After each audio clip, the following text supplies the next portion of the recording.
2024 লোকসভা নির্বাচনে বিজেপির পরাজয় নিশ্চিত ধরে নিয়েছেন বিজেপি নেতৃত্বরা। কারণ তারা যেভাবে ইন্ডিয়া জোটের সমর্থকদের, ইন্ডিয়া জোটের সঙ্গে যে সমস্ত রাজনৈতিক দলগুলো রয়েছেন, অর্থাৎ বিরোধী শিবিরে যারা রয়েছেন, বিজেপি বিরোধী, তাদের যেভাবে তারা রাক্ষসের মতো তাদের দিকে আক্রমণ করছেন, সেটা থেকে কিন্তু স্পষ্ট যে আগামী যে লোকসভা নির্বাচন, সেই লোকসভা নির্বাচনে বিজেপি অনেকটা ভয় পেয়েছে যে তারা পরাজিত হবে, এটা নিশ্চিত।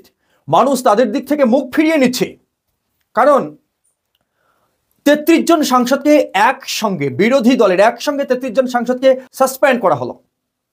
সে বিষয়টা অবশ্য লোকসভা নির্বাচনে প্রভাব পড়বে। ইন্ডিয়া জোটের একটি বৈঠক রয়েছে, সেই বৈঠকে সেই বিষয়টা অবশ্য উত্থাপন হবে এবং তারা কিন্তু কড়াভাবে পদক্ষেপ নিতে পারে এবং তারা হয়তো কঠোরভাবে মোদী সরকারের বিরুদ্ধে কিভাবে রাস্তায় নামা যায় এবং জয় কিভাবে ছিনিয়ে আনা যায় সেই প্রচেষ্টা চালাবেন। কিন্তু এখানে প্রশ্ন, ভারতবর্ষে জুমলাবাজ একটি রাজনৈতিক দল যদি আছে, সেই দলের নাম বিজেপি। কারণ আপনারা সকলে জানেন, বছরে 15 লক্ষ টাকা দেওয়ার কথা বলেছিল, 2 কোটি চাকরি। সেটা আজকে কোথায়? কোথায় 15 লক্ষ টাকা, 2 কোটি চাকরি কোথায়? সেই সমস্ত প্রশ্নের উত্তরে কেন্দ্রীয় স্বরাষ্ট্রমন্ত্রী অমিত শাহ, যার মুখ থেকে বারবার বেরিয়েছে, তিনি বলেছেন, পরিষ্কারভাবে বলেছেন, আপনারা সকলেই শুনেছেন, তিনি বলেছেন এটা জুমলা, এটা জুমলা। কারো অ্যাকাউন্টে 15 লক্ষ টাকা কখনো ঢুকেনি আর ঢুকবেও না, মানুষও জানে।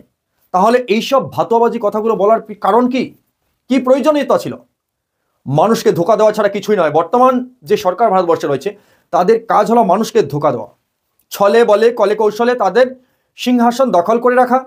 কখনো হিন্দুত্বের তাস, কখনো মুসলিমদের কথা বলে, হিন্দু দরদি কথা বলে, রাম মন্দির, বাবরি মসজিদ, বিভিন্নভাবে ক্ষমতা ধরে রাখার একটা চেষ্টা।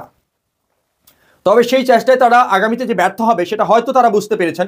কারণ বর্তমান যেভাবে একসঙ্গে বিরোধী শিবিরগুলো একসঙ্গে যেভাবে বিজেপির বিরুদ্ধে গর্জে উঠেছেন এবং তারা ইন্ডিয়া জোটের সঙ্গে রয়েছেন, সেখানে হয়তো কিছুটা হলেও নরেন্দ্র মোদী সরকারের ভয় কাজ করছে। তারা ভয় পাচ্ছেন যে আগামীতে আমাদের হয়তো আর অস্তিত্ব টিকে থাকবে না।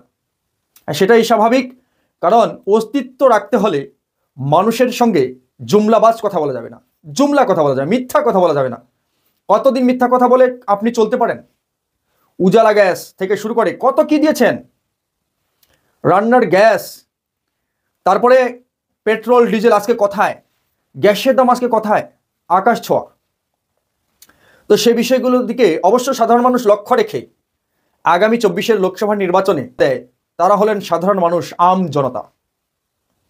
সেই সাধারণ মানুষ কিন্তু অবশ্য বিবেচনা করে আগামীতে যোগ্য জবাব দেবে বর্তমান ভারতবর্ষের সরকারকে। আপনারা কমেন্টে মূল্যবান মতামত দিতে ভুলবেন না। হয়তো আপনারা ভাবতে পারেন যে আমরা সরকার বিরোধী কথা বলছি, না, আমরা সাধারণ মানুষের হয়ে কথা বলছি। মানুষ যেটা চায় সেটা করতে হবে।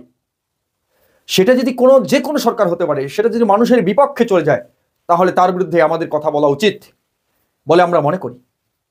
আপনারা কি মনে করেন? কমেন্টে মতামত দিন।